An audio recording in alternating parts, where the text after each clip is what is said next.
Hey y'all, welcome back to Neon's Movie Reviews. I'm Neon, this is my review channel. Today I'm going to be talking about Guarding Tess. This is a film I knew nothing about going in, but before I dive into it, I just want to say, if you enjoy my content, please give this video a like, really helps out the channel. And we are nearing the end of the Summer of Nic Cage, where I'm reviewing 60 plus Nic Cage movies. So yeah, go ahead and subscribe if you want to be notified of more content, and if you actually want to be notified, go ahead and hit the little bell in the corner. But Guarding Tess, this was a fun little film. It was directed by Hugh Wilson. I'm familiar with him for Blast from the Past, and stars Nicolas Cage and Shirley MacLaine. Shirley MacLaine is a former first wife, and or first lady, whatever you call it, and Nicolas Cage is a Secret Service agent who's unfortunately basically been stuck with her as his post, and she likes him, but she likes making his life a living hell, and he hates being there, but she constantly keeps fucking with him, and you kind of get a little bit of an odd couple type thing. And as the story goes, of course, they start bonding, but you get a large part of the film where it's just them bickering and going back at one another. But all in all, I really enjoyed this film. I do have some things I want to talk about in the spoiler section, but all in all, this is a pretty solid film. I don't really have too much behind the scenes or production stuff. I really couldn't find too much info on this.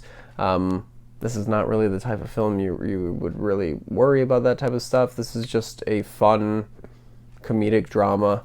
More comedic than anything, but of course as the characters start getting closer, you start learning more about the characters, and that's where your drama comes in. But all in all, I really enjoyed the movie. Laughed a lot in the beginning and just had a good time throughout. The ending gets a little weird. It's a little off tone. That's kind of what I'm going to talk about in the spoiler section, but everything else, really enjoyed this movie. I'd give it a 7 out of 10. Definitely would recommend it. I watched it on Prime tonight. Really solid film.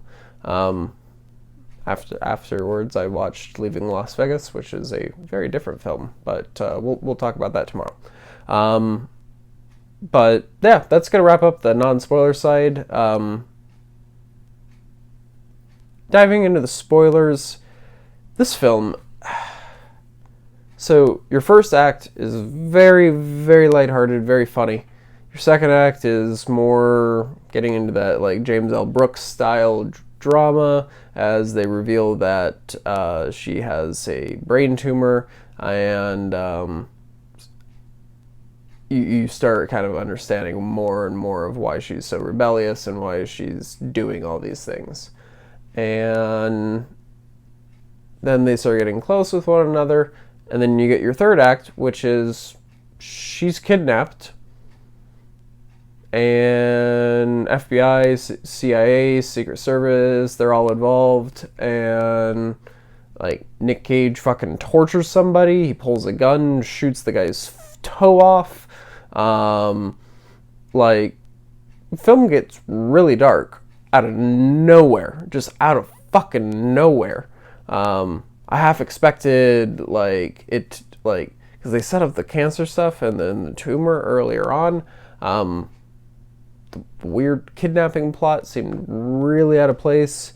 I know at the time, In the Line of Fire was coming out around that time, and there were other films like this coming out around that time, so it makes sense that they did this. This is also around the time of Driving Miss Daisy, which this really reminded me of. It's like In the Line of Fire and Driving Miss Daisy bashed together, and you have Guarding Tess. It's a really weird combo of films to mash together, but it worked. I really enjoyed this, but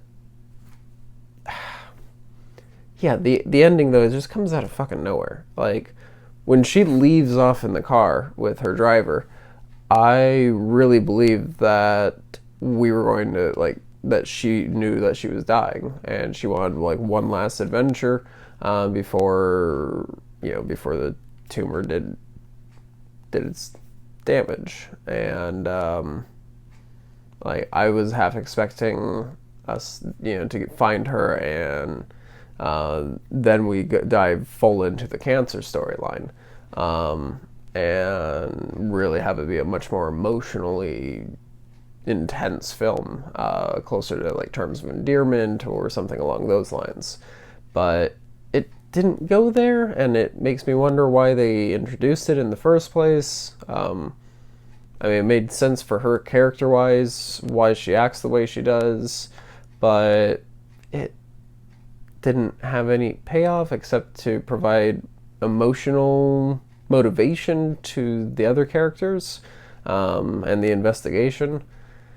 So that's really my only complaint. That's kind of, and it was such a big departure from the film with how dark in tone it got, and just, it felt like we were watching one dramatic film or comedic drama, and then it ended, and immediately a, like, terrorist kidnapping movie began, and we get that for the last 20-30 minutes. Really jarring. But other than that, really good time. The stuff in the beginning really makes up for it, and even though it was completely jarring, because the first two acts were done so well, you don't really care. Narratively, you care, but character-wise, it works. So can't be too upset.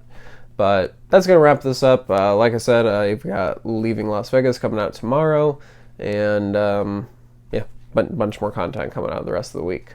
But thanks all for watching, and catch you next time. Stay safe all. Bye.